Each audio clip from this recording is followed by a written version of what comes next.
Deməli mən 6 ildir Biləcəriyə gedib gəlirəm. Burada belə bir restoran olduğunu indi kəşf edirəm. Bu Kolumbun Amerikanı kəşf etməsindən daha böyük tapıntıdır. Çünki ilin günün bu vaxtında belə sərfəli yer əsl göydən düşmə oldu. Biz isə yasamaldan bura düşdük. Axıra qədər baxın, buranı mənimlə kəşf eləyin. Restoran 3 hissədən ibarətdir. Kefiniz istəsə bax belə pub kimi işləyən salonunda, yaxud bu cür xudmani banket zalında, ya da ayrıca girişi olan və hər cür məclis sayına uyğun kabinetlərində otura bilərsiniz. Biz çox dəbdəbəli bir kabineti seçdik və kefimizə düşənlərdən yüngülvari sifariş elədik. Deyilənə görə buranın tuşonkasından bütün Bakı danışır. Biz də dedik yoxlayaq görək danışılacaq qədər varmı yoxmu. Bilmirəm çox acmışdıq ya doğrudan əlaydı. Amma həqiqətən möhtəşəm idi.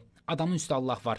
Mükəmməl hazırlanmışdı. Yəni bir qüsur tapa bilmirəm ki, deyim ki, məsələn filan şey çatışmır. Gərək yaxşı yap, yaxşı deməyə bacarasan. O mahnıda necə deyir? Kef üstündə keyfimizə gəlib çıxdı kabab seti. Hərəsindən bir şiş olmaqla qarışıq kabab gəldi. Kababların keyfiyyəti tam normal və standart. Heç bir qüsur olmadığına görə yalandan tənqid etməyəcəm. Amma mən buranın bastırma kababına heyran qaldım. Sizə deyim ki, heç də hər yerdə bastırmanı bu qədər yumşaq hazırlaya bilmirlər. Açığı deyim ki, sifarişlərimiz bizə çox oldu. Rahat 3-4 adama bəs eləyərdi. Buranın əsas üstünlüyü qiymətlərindədir. Özünüz baxıb başqa yerlərlə müqayisə etsəz fərqi görəcəksiniz. Hə, bu arada onu da deyim ki, burada yer rezerv eləyəndə depozit tələb olunmur. Kənardan içki gətirəndə hesabda əlavə pul almırlar. Sonda hesab gələndə isə görürsən ki, burada heç servis haqqı da yoxdur. Deyirəm, həftə sonları yer axtarıq, dağa daşa düşürük də, buranı biz niyə tanımamışıq?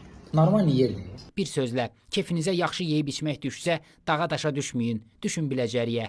Bulaqdan aşağıda Azəraftayola dönmə nişanı var. Bax, o nişandan sola dönəndə solda bu məkanı görəcəksiniz. Dostlar, kanalıma abunə olmağı və bol-bol şərhlər yazmağı unutmayın. İzlədiyinizə görə təşəkkürlər.